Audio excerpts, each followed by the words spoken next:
اعوذ باللہ من الشیطان الرجیم، بسم اللہ الرحمن الرحیم۔ بھائیوں، آج کا ہمارا ٹاپک عذاب قبر کے حوالے سے جو قرآن میں آیت نازل ہوئی ہے اس سے متعلق ہے، اور جو صحیح الاسناد حدیث ہمارے تک پہنچی ہیں وہ بھی ہم بیان کریں گے۔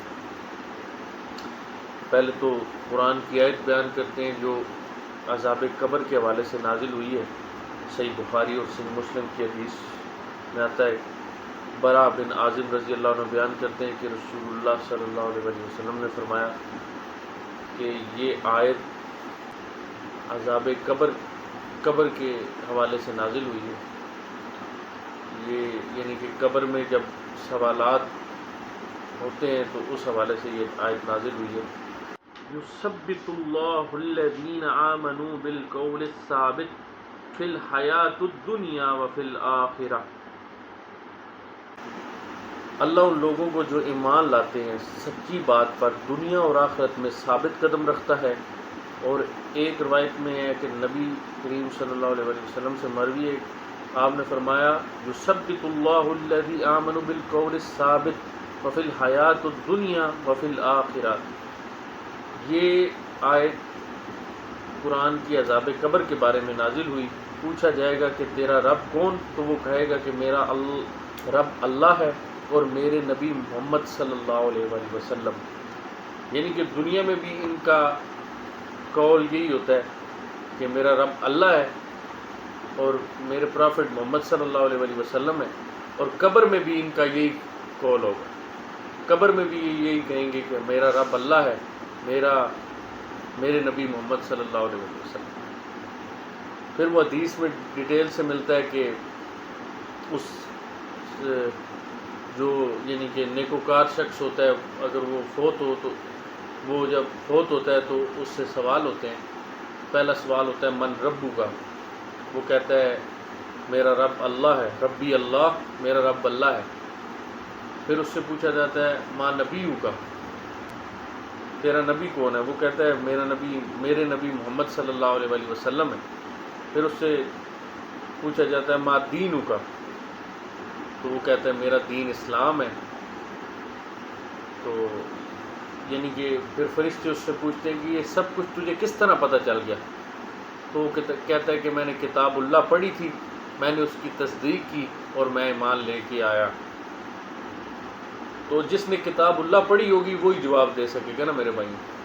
جس کو پتہ ہوگا کہ اللہ کے دین کی اس نے تمیز دنیا میں کی ہوگی وہی جواب دے گا۔ دنیا میں تو ہر بندہ ہی کلمہ پڑھ رہا ہے، چاہے وہ جو ہے نا کسی بھی بڑے سے بڑے گناہ میں جو ہے نا پڑا ہوا ہے، لیکن وہ کلمہ تو وہی پڑھ قبر میں وہی کلمہ پڑھے گا جو ایمان کی حالت میں دنیا سے گیا۔ نہیں تو پھر جو ہے نا جو اگلی حدیث میں اب بیان کرنے والوں وہ آپ سن لیں کہ منافق یا گناہ گار شخص سے جب پوچھا جاتا ہے، اس سے پوچھتے ہیں من ربو کا، وہ کہتا ہے ہائی ہاتا لا ادری، ہائی ہاتا لا ادری، ہائے افسوس میں نہیں جانتا، ہائے افسوس میں نہیں جانتا۔ پھر اس سے پوچھا جاتا ہے ما نبیو کا، وہ کہتا ہے ہائی ہاتا لا ادری لا ادری۔ پھر اس سے پوچھا جاتا ہے ما دینو کا، وہ پھر یہی جواب دیتا ہے لا ہائی ہاتا لا ادری، میں نہیں جانتا۔ پھر جو آج کل یعنی کہ دنیا میں ٹرینڈ بن چکا ہے، لوگ جو بیان کر رہے ہیں اسی کو آنکھیں بند کر کے دین سمجھ لیا جاتا ہے، اور اسی کو یعنی کہ اسی کو پھر فالو کیا جاتا ہے۔ چاہے کوئی عالم دین ہے، وہ ممبر پر کوئی بھی بات بیان کر کے چلا گیا تو اس کو دین شمار کر لیتی ہے پبلک۔ تو ان کا حال دیکھ لیں حدیث میں کیا ہے۔ بخاری کے الفاظ ہیں کہ وہ کہتا ہے جب اس سے فرشتے پوچھتے ہیں ڈانٹتے ہوئے کہ تو پوری زندگی کیا کرتا رہا، تجھے پتہ ہی نہیں ہے ان تینوں سوالوں کے جوابوں میں، یعنی کہ اس نے جواب ہی نہیں دیے، تین سوالوں کے جواب نہیں دیے، تو اس سے فرشتے ڈانٹتے ہوئے پوچھتے ہیں کہ تو پوری زندگی کیا کرتا رہا۔ بخاری کے الفاظ ہیں، وہ شخص کہتا ہے تو میں تو وہی کہتا تھا جو لوگ کہتے تھے، میں وہی کرتا رہا جو لوگ کرتے رہے، جو لوگوں سے سنا اسی پر عمل کرتا رہا۔ تو پھر فرشتے اس سے ڈانٹتے ہوئے کہیں گے کہ تو نے خود پڑھ کر حق جاننے کی کوشش کیوں نہیں کی۔ یہ بھی بخاری کے الفاظ ہیں۔ تو جو ہے اس کو پھر صحیح مسلم کے الفاظ آگے چلتے ہیں کہ اس کو پھر فرشتے جو ہیں وہ ہتھوڑا مارتے ہیں، وہ بالکل زمین کے برابر ہو جاتا ہے۔ تو یہ رسول اللہ صلی اللہ علیہ وآلہ وسلم کی حدیث ہے کہ ان پر یعنی کہ وہ فرشتہ جو ہے نا ان کو ہتھوڑے مارتے رہیں گے حتیٰ کہ قیامت قائم ہو جائے، یعنی کہ جب ان کی خوابگاہوں سے انہیں اٹھایا جائے۔ تو یہ میرے بھائیوں بڑا سیریس ایشو ہے۔ انس رضی اللہ عنہ بیان کرتے ہیں کہ رسول اللہ صلی اللہ علیہ وآلہ وسلم نے فرمایا، جب بندے کو اس کی قبر میں رکھ دیا جاتا ہے اور اس کے ساتھی واپس چلے جاتے ہیں تو وہ ان کے جوتوں کی آواز سنتا ہے۔ دوسری روایت عبداللہ بن عمر سے ہے۔ عبداللہ بن عمر بیان کرتے ہیں کہ رسول اللہ صلی اللہ علیہ وسلم نے فرمایا، جب تم میں سے کوئی شخص فوت ہو جاتا ہے تو صبح و شام اس کا ٹھکانہ اسے دکھایا جاتا ہے۔ اگر تو وہ جنتی ہے تو جنت اسے دکھائی جاتی ہے، اور اگر وہ جہنمی ہے تو پھر اس کو دوزخ دکھائی جاتی ہے۔ پس کہا جائے گا کہ یہ تمہارا ٹھکانہ ہے، حتیٰ کہ اللہ قیامت کے دن تمہیں اس کے لیے دوبارہ زندہ کرے گا۔ یعنی کہ اسے دکھائی جاتی ہے، اگر وہ جنتی ہے تو اس کو جنت دکھائی جاتی ہے کہ یہ تیرا مسکن بننے والا ہے۔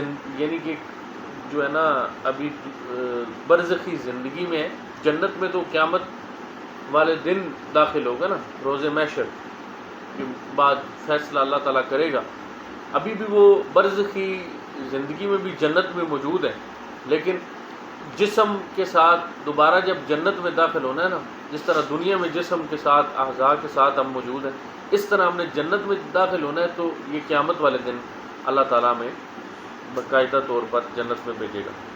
تو اس دن یعنی کہ اس کو جو ٹھکانہ دکھایا جاتا ہے وہ اس کا مسکن بنے گا، چاہے وہ اہل دوزخ ہے تو اس کا دوزخ مسکن بننے والا ہے، اور اگر جنت اس کے مقدر میں ہے تو جنت مسکن بنے گا۔ اللہ تعالیٰ کہ نبی علیہ السلام نے ہمیں ایک بہت امپورٹنٹ دعا سکھائی ہے، جو رسول اللہ صلی اللہ علیہ وسلم کے صحابہ کہتے ہیں کہ ہمیں اس طرح سکھائی جیسے کہ فرض وہ ایک جو ہے نا، یہ رسول اللہ کے صحابہ کرام فرماتے ہیں کہ جیسے وہ جو ہے نا دعا فرض ہے تشہد میں۔ میں بیان کر دیتا ہوں۔ اللہ تعالیٰ کے نبی علیہ السلام نے فرمایا کہ جو ہے نا یہ دعا تشہد میں لازمی، یعنی کہ عذاب قبر کے حوالے سے بھی یہ دعا مانگا کرو، اللہم انی اعوذ بک من عذاب جہنم ومن عذاب القبر ومن فتنة المحیا والممات ومن شر فتنة المسیح الدجال۔ فرمایا کہ جہنم کے عذاب سے اللہ کی پناہ طلب کرو،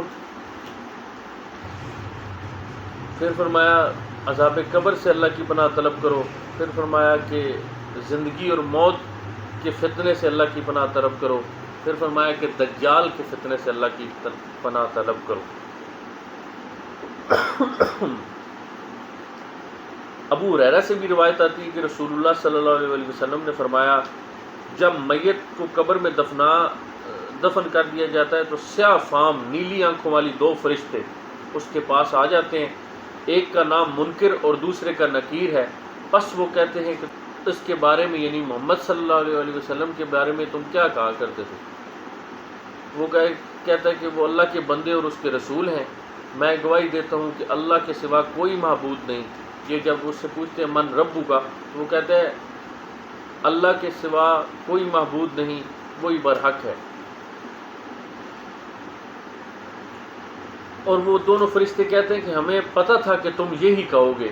پھر اس کو کی قبر کو جو ہے نا دائیں اور بائیں جانب سے 70 ہاتھ کشادہ کر دیا جاتا ہے، پھر اس کے لیے اس میں روشنی کر دی جاتی ہے، پھر اسے کہا جاتا ہے کہ سو جاؤ، تو وہ کہتا ہے کہ میں اپنے گھر والوں کے پاس واپس جانا چاہتا ہوں تاکہ انہیں بتاؤں کہ اللہ نے مجھے یہ جو ہے نا عطا کیا۔ لیکن فرشتے اسے کہتے ہیں کہ دلہن کی طرح سو جا، جسے اس کے گھر کے عزیز ترین فرد ہی بیدار کرتا ہے، حتیٰ کہ اللہ اسے اس کی خوابگاہ سے بیدار کرے گا۔ اور اگر وہ منافق ہوا تو کہے گا کہ میں نے لوگوں کو ایک بات کرتے ہوئے سنا تھا تو میں اس پر ہی عمل کرتا رہا، یعنی کہ سنا کے اسی پہ عمل کرتا رہا۔ وہ فرشتے کہتے ہیں کہ ہمیں پتہ تھا کہ تم یہی کہو گے، پس زمین سے کہا جاتا ہے کہ اس پر تنگ ہو جا، وہ اس پر تنگ ہو جاتی ہے، اس سے اس کے ادھر کی پسلیاں ادھر ہو جاتی ہیں اور ادھر کی پسلیاں ادھر ہو جاتی ہیں، یعنی کہ پسلیاں ایک دوسرے کے اندر گھس جاتی ہیں، زمین اللہ اس پر تنگ کر دیتا ہے۔ پس اس میں مسلسل عذاب ہوتا رہے گا حتیٰ کہ اللہ اس کو اس کی خوابگاہ سے دوبارہ زندہ کرے گا، یعنی کہ قیامت کے دن، قیامت تک عذاب قبر ہوتا رہتا ہے اس پر، جو ہے نا اہل دوزخ میں سے ہوتا ہے۔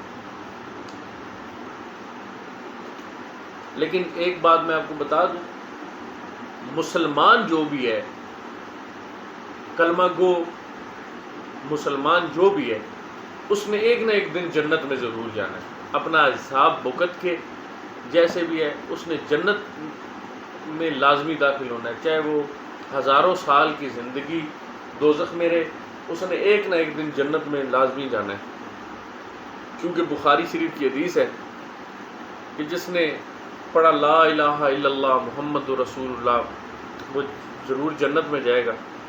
اور پھر مسلم شریف میں آتا ہے کہ گناہگار کو یعنی کہ اس کی سزا بھگتنے کے بعد وہ جنت میں داخل ہو جائے۔ لیکن میرے بھائیوں، یہ عذاب اتنا سخت ہے کہ اب میں یہ روایتیں خود پڑھ رہا تھا تو میں کانپ رہا تھا، یعنی کہ ڈر رہا تھا۔ یہ روایتیں پڑھ کے جو میں نے یعنی کہ حدیثیں بیان کی ہیں، یہ حدیثیں ایک دفعہ اکیلے میں بیٹھ کے آپ کہیں پڑھیں گے تو آپ کو بھی ڈر لگے گا۔ تو آپ سوچیں کہ قبر کے اندر ہمارا کیا حال ہوگا، وہاں پہ تو ہم اکیلے ہوں گے، کوئی ہمارا مددگار نہیں ہوگا، سب دفنا کے ہمارے اوپر ہاتھ صاف کر کے چلے جائیں گے، اور ہم جو ہے وہاں پہ ہمارا کوئی مددگار نہیں ہوگا، بس اللہ سے عذاب قبر سے اور جہنم کے عذاب سے پناہ طلب کیے کریں۔ یہ دعا جو ہے لازمی یاد کریں، اللہم انی اعوذ بک من عذاب جہنم ومن عذاب القبر ومن فتنۃ المحیا والممات ومن شر فتنۃ المسیح الدجال۔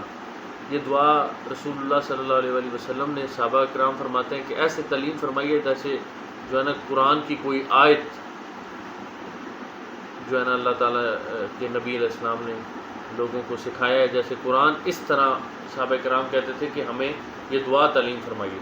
تو ہمیں اس دعا کو ضرور یاد کرنا ہے اور یہ اس کی روٹین بنائیں، یہ تشہد میں یعنی کہ آپ اس کو لازم پکڑ لیں، جو ہے نا اس میں یعنی کہ دجال کا جو بہت بڑا فتنہ ہے اس سے کی پناہ بھی اس دعا میں آتی ہے، اور جہنم کی اور قبر کی جو یعنی کہ مین مدعا ہے۔ پھر حضرت عثمان رضی اللہ عنہ جب بھی کسی قبر پر کھڑے ہوتے تھے یعنی کہ قبرستان جاتے تھے تو اتنا روتے تھے کہ ان کی داڑھی آنسو سے تر ہو جاتی تھی۔ تو جو ہے وہاں پہ صحابی پوچھتے تھے کہ حضرت عثمان آپ کو تو جنت کی بشارت ملی ہوئی ہے، 3 دفعہ رسول اللہ سے جنت کی بشارت جس شخص کو ملی ہوئی ہے وہ قبر پہ جا کے اس طرح روتا ہے کہ جو ہے نا اس کی داڑھی جو ہے وہ آنسو سے تر ہو جاتی ہے۔ تو حضرت عثمان فرماتے ہیں کہ میں نے رسول اللہ سے سنا تھا کہ قبر جو ہے آخرت کی منزلوں میں سے پہلی منزل قبر ہے، جس کی یہ منزل آسان ہوگی اس کی اگلی منزلیں آسان در آسان ہوتی چلی جائیں گی، اور جس کی یہ منزل پھنس گئی اس کی اگلی منزلیں مشکل در مشکل ہوتی چلی جائیں۔ اور نوٹ کریں آپ کہ حضرت عثمان جس شخص کو رسول اللہ سے بائی نیم 3 دفعہ جنت کی بشارت ملی ہے وہ شخص رو رہا ہے اور اس کی جو ہے نا داڑھی آنسوؤں سے تر ہو رہی ہے، اور ہم لوگ ہیں جن کو نہ کوئی جنت کی بشارت ہے نہ کوئی جو ہے نا ہم سے جو ہے نا کوئی ہمارے عمل ہے۔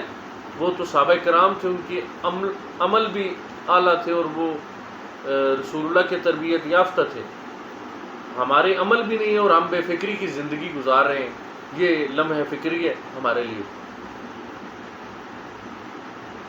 اللہ سے دعا ہے کہ ہمیں مرنے سے پہلے کتاب و سنت کی طرف رجوع کرنے کی توفیق عطا فرمائے، اور جو کتاب و سنت میں اللہ تعالیٰ اور اللہ کے نبی نے ہمیں تعلیم فرمایا اس پہ عمل کرنے کی توفیق عطا فرمائے۔